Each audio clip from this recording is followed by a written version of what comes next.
ambergris or ambroxan. And the main accords of Thomas Kosmala Après Amour fragrance, it's an EDP concentration, are the musky notes, amber, woody, powdery, citrus, warm, spicy, and animalic.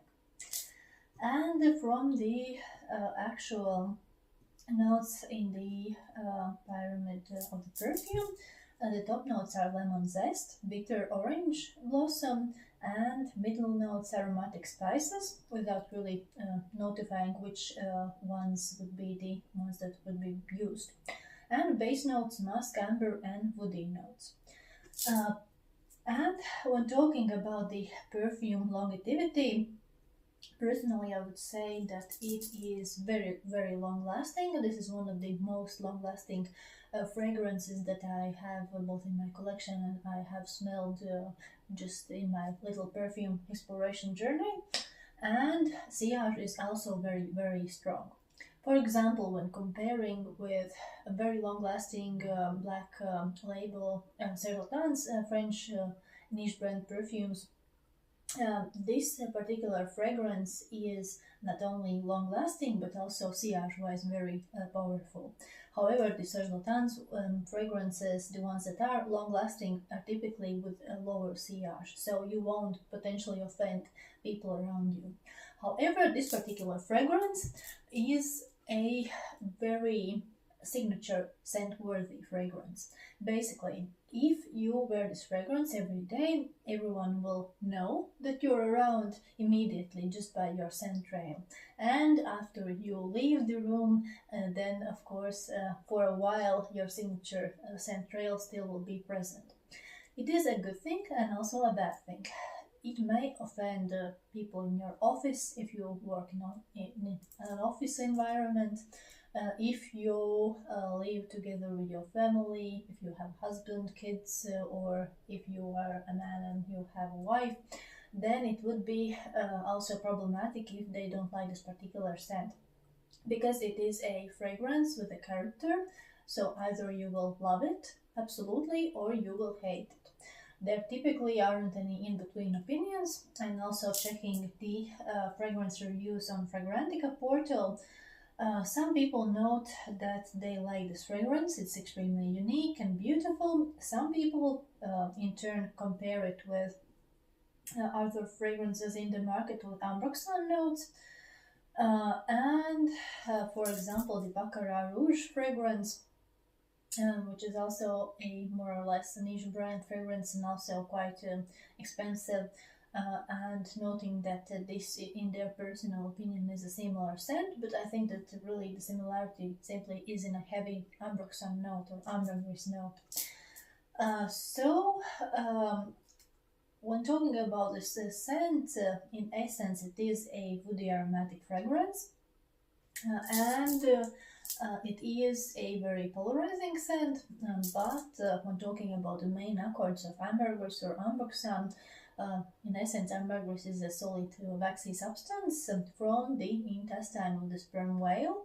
Historically, it has been used in various different ways, starting from the perfume creation as a very expensive but also very strong small dosage perfume note. Nowadays, in most cases, being substituted with the fragrance note of synthetic ambroxan. So typically, when talking also about the ambergris, the natural ambergris note, these are also used in high-end chocolate making and different patisseries.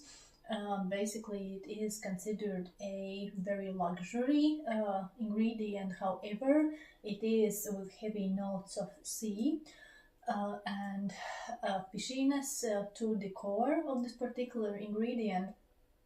But it has for a very long period of time been used also in the Western world to stabilize the scent of defined perfumes.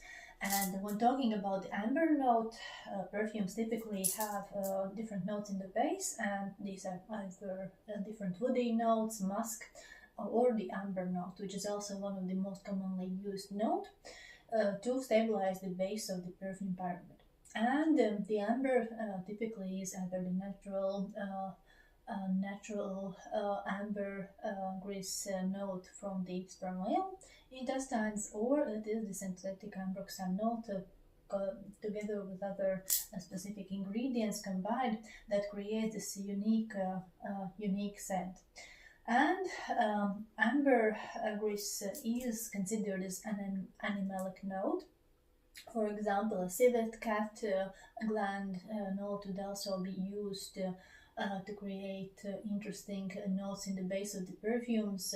As an example, I could mention Calvin Klein Obsession, a fragrance that is still sold these days and was extremely popular in the 90s. I believe by supermodel Kate Moss advertisements, also by her pictures being at the top of the campaign of the Calvin Klein Obsession fragrance, which is in essence an amber oriental fragrance, and up to such interesting notes as beaver gland, which is also actively used in perfume making as a base note, animalic note.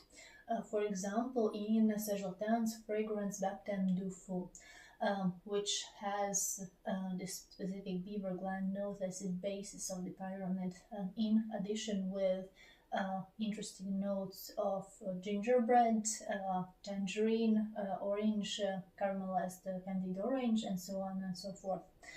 But talking about the specific ambergris fragrance, this particular fragrance is definitely not something that you should blind buy, but instead you should definitely check it out in the store. I believe that this fragrance is available in the ordinary perfume and cosmetic stores.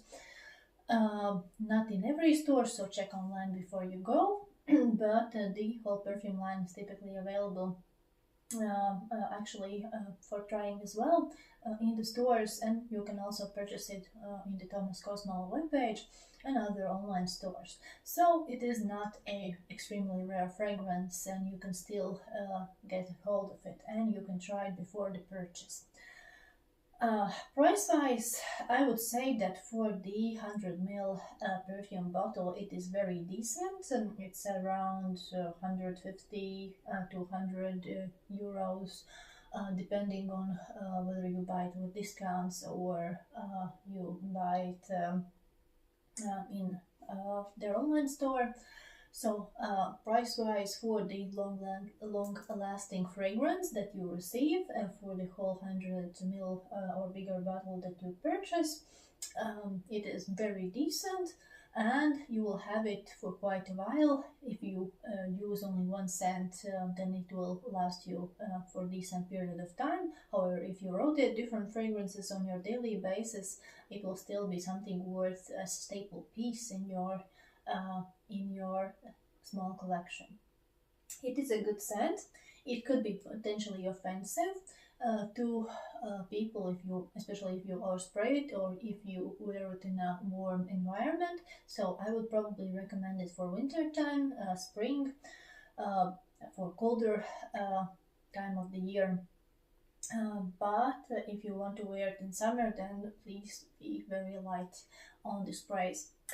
And what is also very interesting about this particular fragrance, actually, as the main accord is the ambroxan note, it is worth mentioning that some people actually are nose blind to this particular note. Genetically, they are unable to feel the note of ambergris or ambroxan.